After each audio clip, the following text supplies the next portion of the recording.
Hello students, आपका मेरा YouTube channel पर स्वागत है। आज हम स्टार्ट करेंगे exercise number 4th 10th class quadratic equations. इससे पहले हमने थर्ड चैप्टर पढ़ा था लीनियर इक्वेशंस इन टू वेरिएबल्स।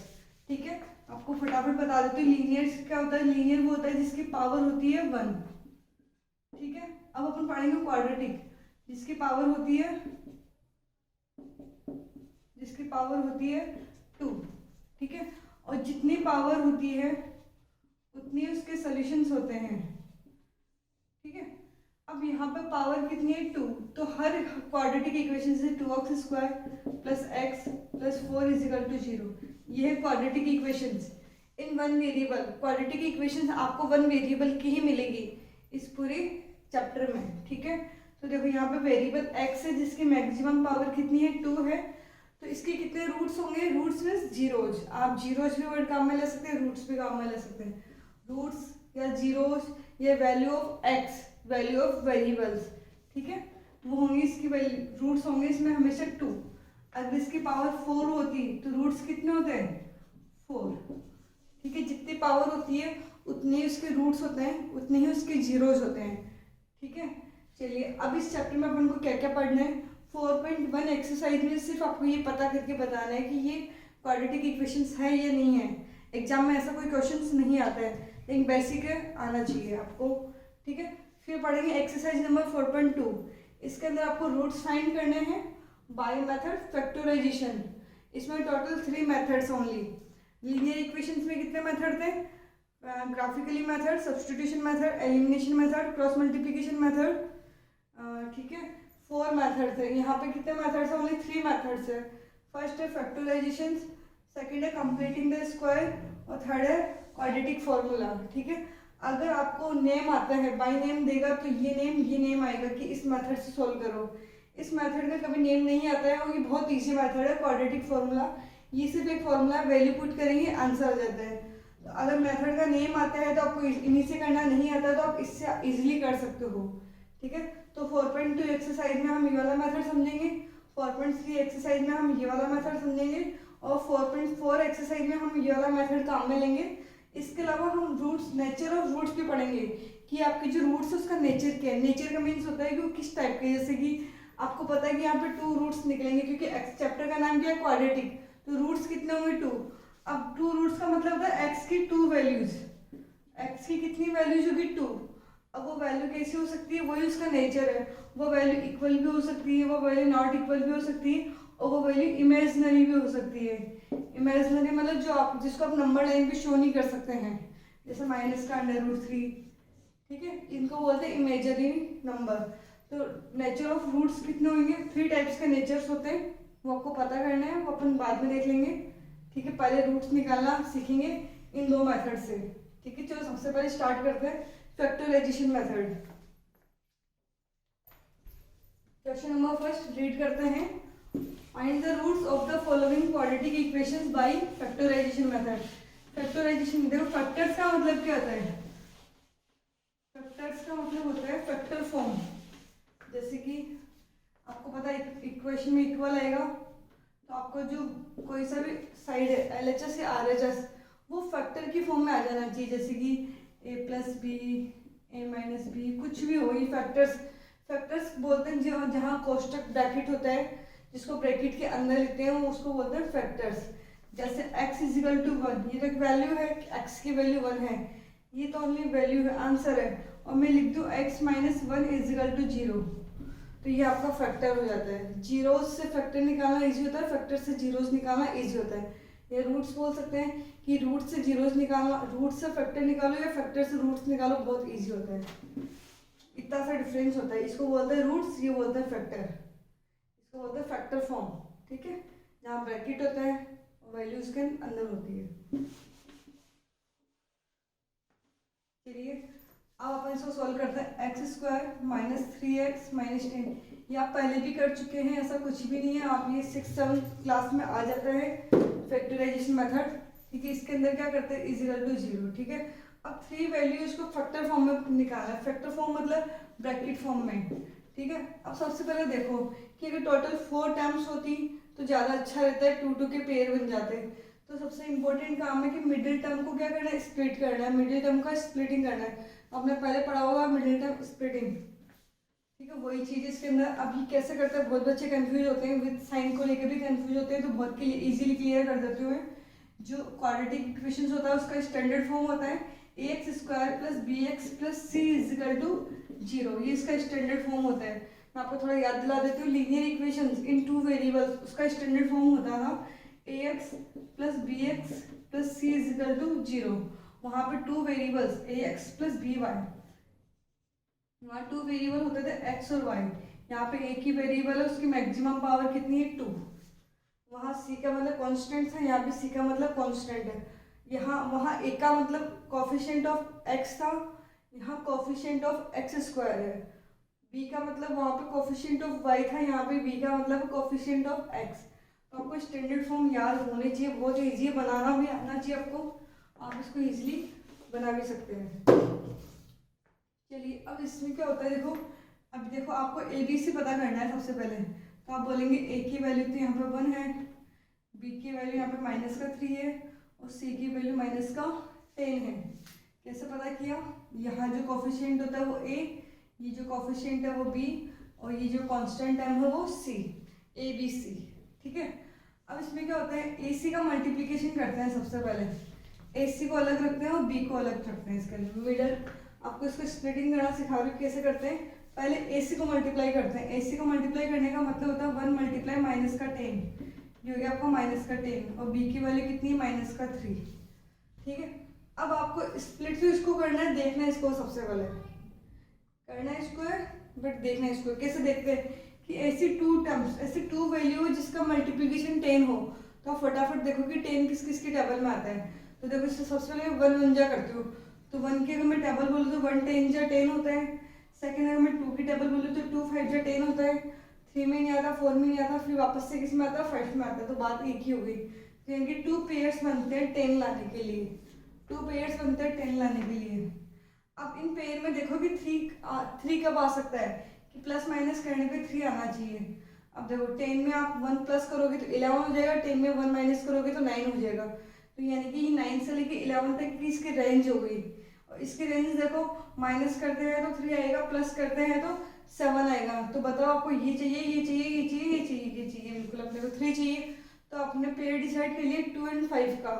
अब 2 और 5 में भी आपको पता 7 भी आ सकता है, 3 भी आ सकता है, और माइनस का 3 भी आ सकता है, माइनस का 7 भी आ सकता है। पॉसिबिलिटीज 4 हो जाती है, 4 पॉसिबिलिटीज है। तो आपको साइन पे ध्यान देना है कि मुझे किसका 3 चाहिए, प्लस का 3 चाहिए। तो आप क्या बोलेंगे, प्लस का 3 चाहिए तो बड़ी वैल्यू पॉजिटिव और छोटी वैल्यू नेगेटिव। तब जाके क्या आएगा, प्लस का 3। यानी कि 5 में से क्या करोगे, 2 माइनस करोगे, तब जाके क्या मिलेगा आपको 3, किसका, माइनस का। ये मैंने कर लिया। इतना सब कुछ आपको दिमाग में सोचना है, ठीक है। तब जाके आप इसको सॉल्व विद साइन अच्छे से सॉल्व कर पाएंगे। ये हो गया आपका x² as it is, minus का 10 एज इट इज, सब कुछ एज इट इज है। इस माइनस के 3 को मैंने क्या लिखा, प्लस का 5x और माइनस का 2x। वापस आप इसको सॉल्व करके देख लिया करो कि अगर मैं इसको सॉल्व करूँ तो क्या सेम टू सेम ही मिलता है, क्या बिल्कुल मिल रहा है। प्लस माइनस माइनस, 5 में से 2 टाइम्स x गए तो 3 टाइम्स x। देखो उल्टा कर दिए, यहाँ पे 3 आपको नेगेटिव चाहिए, ध्यान नहीं दिया ना, तो आप ये माइनस का कर लो, ये प्लस का कर लो। ऐसा करने पे आपको अपनी गलती पता चल जाती है ना, जैसे अभी चला वैसे आपको एग्जाम में पता चल जाएगा अगर आपकी चेक करने की आदत है तो। और वैसे आदत होनी चाहिए, जब भी आप स्टेप कुछ भी लिखो आप उसको चेक करो कि मैं प्लस माइनस सही लगा रहा हूँ या नहीं लगा रहा हूँ। चलिए अब स्टार्ट करते हैं 2 2 के पेयर। यहाँ से क्या कॉमन आ रहा है, x। कॉमन का मतलब होता है डिवाइड करना। इन दोनों टर्म्स को x से इंडिविजुअली डिवाइड करना है। x² को x से डिवाइड किया x, और माइनस की जगह माइनस, 5x को x से डिवाइड किया 5, ठीक है। अब इन दोनों में से क्या कॉमन आ रहा है, प्लस का 2, इस 2x को 2 से डिवाइड किया x, और माइनस के 10 को 2 से डिवाइड किया माइनस का 5 = 0। अब यहाँ पे आपको पता है हमेशा ब्रैकेट, हमेशा जो ब्रैकेट होता है वो सेम होना चाहिए, सेम साइन होना चाहिए, सेम वैल्यू होनी चाहिए। देख लो बिल्कुल सेम है, ठीक है। अब ये फर्स्ट टर्म है, ये सेकंड टर्म है। इन दोनों टर्म्स में से क्या कॉमन आ रहा है, तो आप बोलेंगे x - 5 कॉमन आ रहा है। तो यहाँ से x - 5 कॉमन लिया तो क्या बचा, x बचा, और यहाँ से x माइनस 5 कॉमन लिया तो क्या बचा प्लस का 2 इजिकल टू 0। इसको बोलते हैं फैक्टराइजेशन। ये हो गए फैक्टर्स, ठीक है। अब ये दोनों फैक्टर्स है 0 के इक्वल है, तो आप इसको इंडिविजुअली क्या कर सकते हो, 0 के इक्वल बोल सकते हैं कि x minus 5 is equal to 0, x plus 2 is equal to 0। Then x की वैल्यू क्या आ गई 5, x इजिकल टू माइनस का 2। ये इसके क्या है रूट्स है। रूट्स मतलब x की वैल्यू बोलो चाहे रूट्स बोलो चाहे सॉल्यूशंस बोलो, एक ही बात है, ठीक है। तो अगर मैं आपसे इसका नेचर पूछ लूँ कि इसका नेचर कैसा है तो आप बोलेंगे डिफरेंट। इन दोनों की वैल्यू क्या है, डिफरेंट है बिल्कुल, ठीक है। चलिए इसका सेकंड पार्ट करते हैं।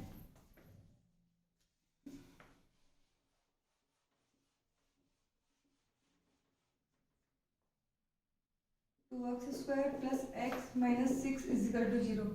फटाफट पहले सबसे पहले AC फाइंड कर लिया करो दिमाग में। AC कितना आ रहा है 12 और लाना है कितना आपको 1, लाना है कितना आपको 1। B की वैल्यू कितनी है 1।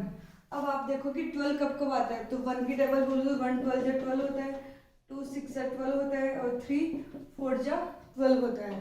इसके आगे आप देखोगे तो ये वापस रिपीट होगा, तो टोटल 3 पेयर्स है। अब इन 3 पेयर्स को देखना है कि 1 कब आता है, तो आप बोलोगे कि इसकी जो रेंज है वो 11 to 13 है, यानी कि माइनस करेंगे तो 11 प्लस करेंगे तो 13। इसकी रेंज कितनी है 4 to 8 है, माइनस करेंगे तो 4 तक जा सकते हो, प्लस करेंगे तो 8 तक मैक्सिमम आप अप्रोच कर सकते हैं। इसकी रेंज है 1 and 7। ये रेंज नहीं बोल सकती, फिक्स वैल्यू है, 1 to 7 नहीं है, 1 और 7 ही है ओनली। 1 और 7 के बीच की कोई वैल्यू फाइंड नहीं कर सकते अपन यहाँ पे, ठीक है। अब आपको क्या चाहिए, 1 चाहिए, तो आपको सबसे बेस्ट पेयर कौन सा होगा 3 और 4 का। अब देखो 2x² माइनस का 6 0। अब आपको इसकी जगह पुट करना है 3x और 4x। अब साइन का आपको ध्यान रखना है कि आपको x चाहिए, यानी कि माइनस करना चाहते हो आप इसको, तो एक वैल्यू नेगेटिव होगी और आपको आंसर किसका चाहिए पॉजिटिव, तो बड़ी वैल्यू को तो प्लस का कर दो, छोटी वैल्यू को माइनस का कर दो। तो इसको मैं लिखूंगी प्लस का 4x और माइनस का 3x। बहुत इजी है, आना चाहिए, प्रैक्टिस करो हो जाएगा। जो नहीं आता उसके पीछे पड़ जाओ, हाथ धो के मिल जाएगा। चलो यहाँ 2 2 के पेयर बना लिए। यहाँ क्या कॉमन आ रहा है, अगर कांस्टेंट टाइम को देखते तो 2 कॉमन आ रहा है और वेरिएबल टाइम को देखते हैं तो x कॉमन आ रहा है, और दोनों को एक साथ देख के क्या लिखेंगे 2x। क्या कॉमन आ रहा है 2x। इस 2x² को 2x से डिवाइड किया तो x, और 4x को 2x से डिवाइड किया तो,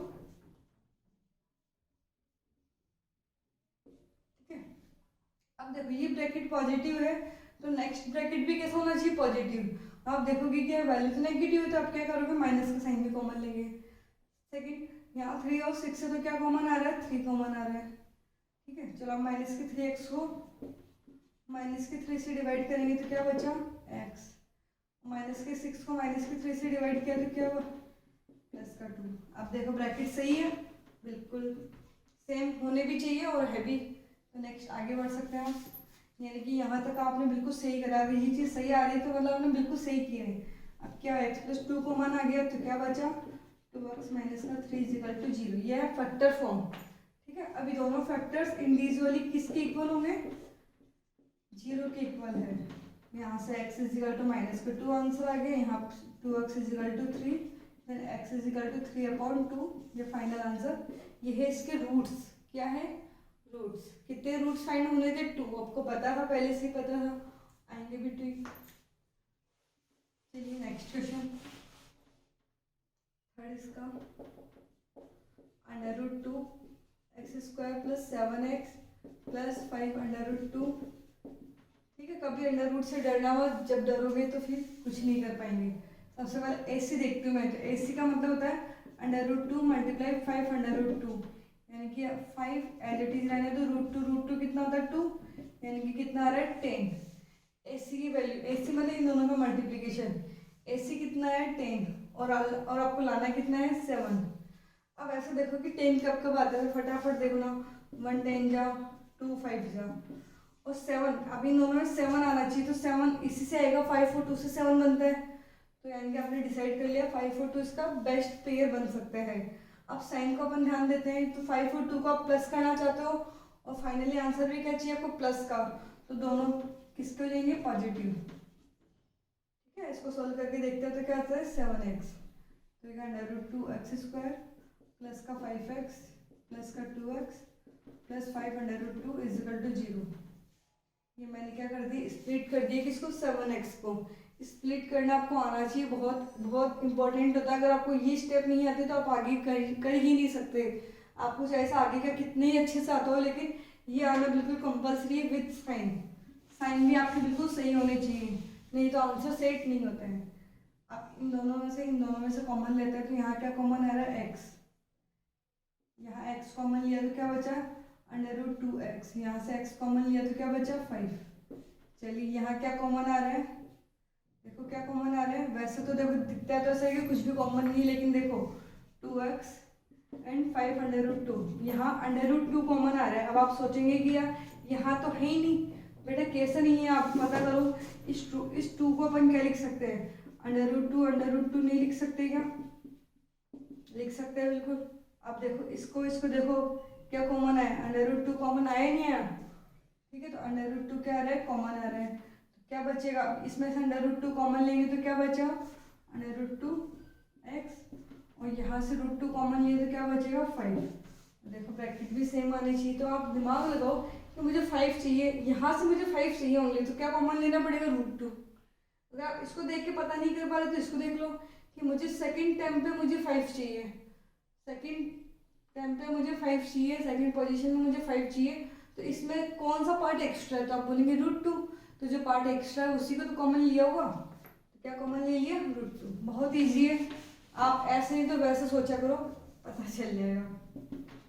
चलिए यहाँ ये कॉमन आएगा, √2x प्लस 5x प्लस √2 = 0। ये है आपकी फैक्टर फॉर्म, और दोनों फैक्टर्स इंडिविजुअली किसके इक्वल होंगे, 0 के इक्वल। माइनस का 5, x = माइनस का 5/√2। यहाँ पे x = माइनस का √2। ये है आपके रूट्स, ठीक है। चलिए क्वेश्चन नंबर 2।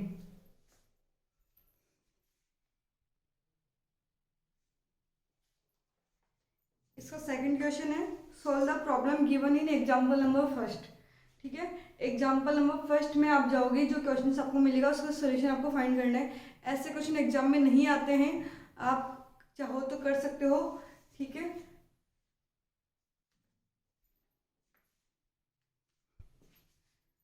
Thank you.